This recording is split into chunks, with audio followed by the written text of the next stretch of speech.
Now, the Deputy Minister for the Department of Telecommunications and Postal Services, Professor Hlengiwe Mkhize, delivered a keynote opening address at the Franchise Association of South Africa convention this week that took place, of course, before the Expo. And she now joins us in studio alongside John Baladakis, the chairperson of the South African Franchise Association.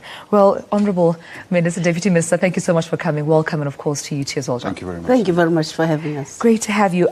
Deputy Minister, we'll start off with you. I mean, you spoke under the theme of empowering women through the franchise model. Tell us more about that. Well, we really participated in this expo, not for the first time, but clearly with an agenda of exploring possibilities of ensuring that women benefit from this model of the Franchise Association in a sustainable way. Remember, we've tried cooperatives and small entities, but often there's a problem. If you're starting a business afresh, you don't have the expertise, financial resources, then we have the stop and go. So we came to engage them to say, look, we have women ready, entrepreneurs, and also we want sustainability. And let's talk more about that franchise then, John. Sure. Tell us more about the International Franchise Expo and the convention that took place and why we needed such an expo, at a time like this. So the expo runs every year. It's the 20th year that it's been running. And basically we try to find a breeding ground for the next big franchise that's going to happen in South Africa, because it allows all the young franchisors who are wanting to expand their business to come to the expo and show their wares in fact. Yeah. And what it does really is it brings franchisees and franchisors together so that we can grow the industry, so that we can get franchisors growing and becoming bigger, and franchisees that want to enter the marketplace with a platform where they can see the franchisors and choose what they want to do. Now, I understand that this is also a platform for both established franchise concepts as well as new up-and-coming business opportunities, of course, to reflect on the diversity of business sectors that franchise. Is that so? Sure. So there's the franchise industry is diverse from let's say a silver line, which is in construction, all the way to fuel, all the way through to retail, supermarkets, car service city. It's everything, and of course the fast food industry, which is very well represented within the franchise arena. And Deputy Minister, we know that you're passionate about women and the empowerment of women, and thus saw an opportunity, of course, to encourage more women to come into franchising and just seize opportunities that are there. Do you feel that this industry lacks more women, specifically in South Africa? Well, funny enough, worldwide, the Franchise Association tends to attract women, mainly because there are advantages of working from home, you develop your own flexi hours. But the problem in South Africa and Africa in general is that people do not have the resources to enter the whatever franchise that they might be interested in. So we invited also our small enterprise financial agency and the National Empowerment Fund, so that, of course, First National Bank was there, ABSA was there. We're saying to them, look, within development finance, create more opportunities for women in particular to make inroads, because the barrier is financial resources for them. Otherwise, the energy, the interest, the commitments, women, they have got it all.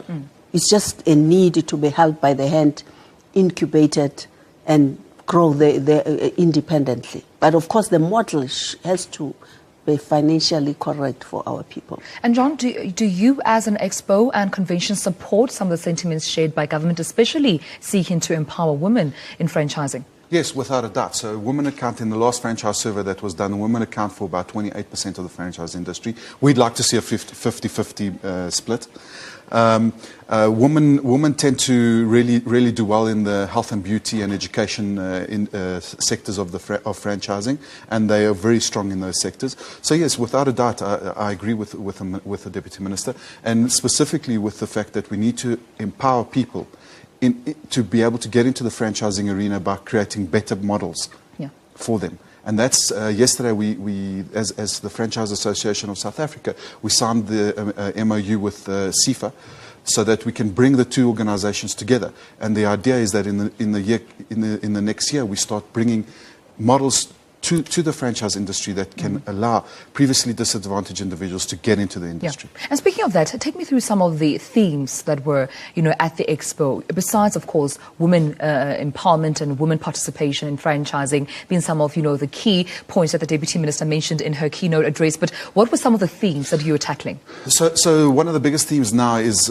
basically the effect of internet on the workplace. So we're now seeing about 18 million, and that's one of the speakers said at the convention, that we're now seeing about 18 million users on smartphones. We have about 9 million users on Facebook in South Africa. So that whole interconnection between telecoms and the franchise industry is now growing. Customers are able to basically complain a lot easier. It's right there and it's immediate. So yes, without a doubt, that was one of the themes that we had running through the convention. Well, Deputy Minister, according to the second franchise industry survey, the franchise sector in South Africa, this says, continues to be a key driver to future economic growth.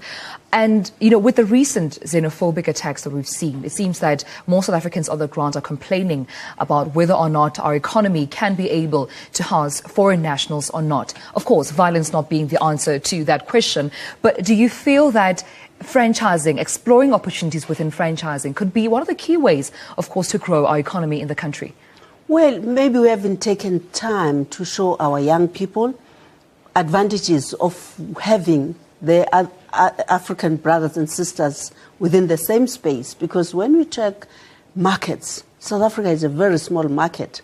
But if you have a Zimbabwean here or Mozambican or Angolan, you have a huge opportunity, the big chance to start your own small business and have that country as an immediate market for you. One of the things, take for instance mobile money. Which countries are doing better? Eastern Africa, Kenya, Nigeria, all over around us, they're doing very well. And as South Africans, we need to get our youth and women to collaborate across the continent on all these opportunities so that they have a bigger muscle and a big... Obviously, maybe we haven't taken time to show them that half the work is done if they live in the same neighborhood with the other young people from the continent. And as you speak, Deputy Minister, I hear in my head, the issue of education and literacy around these business opportunities. Where do we find, of course, besides the expo and the convention, but where do we find opportunities to learn more about them? If I'm not yet trading in the franchising sector, are there opportunities for me to learn more about it, places where I can read up about, opportunities in franchising? John might say a little bit more about that, but we have been looking at our colleges, universities, as to how much is being done formally around entrepreneurial skills development. We have bits and pieces of lectures and courses, but we don't really have schools where people could walk in there and come out as a CEO, COO of a small entity, an enterprise. And those are discussions we have been having around the area of ICT. I'm in ICT. Yes. And there's a huge, there are amazing opportunities for young people there. When I came back, I was telling John that so many people were calling me saying, we want to add value to a mobile. We want to add value to this. So we want to have a visual, we'll support their visual expo so that as many people as possible could acquire skill in partnership with the private sector. All right. And John, you might just want to add on then. Please give us your details after your comment. Yes, sure. So basically, FASA's got a webpage. You're welcome to go to the webpage, fasa.co.za, fasa.co.za. There's a host of information on there. There's books that you can buy off the FASA website. And then, of course, tap into the banks because, so let's say, for example, our biggest sponsors within FASA are ABSA. They've got a huge amount of knowledge on the franchise industry. They've got a whole lot of people dedicated to it. They've just brought out a book which basically explains the whole of franchising. So there is a lot of literature out there. But as far as FASA is concerned, we're there to help you. Absolutely. Well, thank you so much, Deputy Minister within, of course, Telecommunications and Postal Services, Professor Hlengiwe Mkhize. Thank you for your time, as well as John Baladakis. I hope I'm pronouncing it correctly. Absolutely correct. Well done to me. Of course, the chairperson of the South African Franchise Association. Thank you so much, and all the best, of course, to today's convention.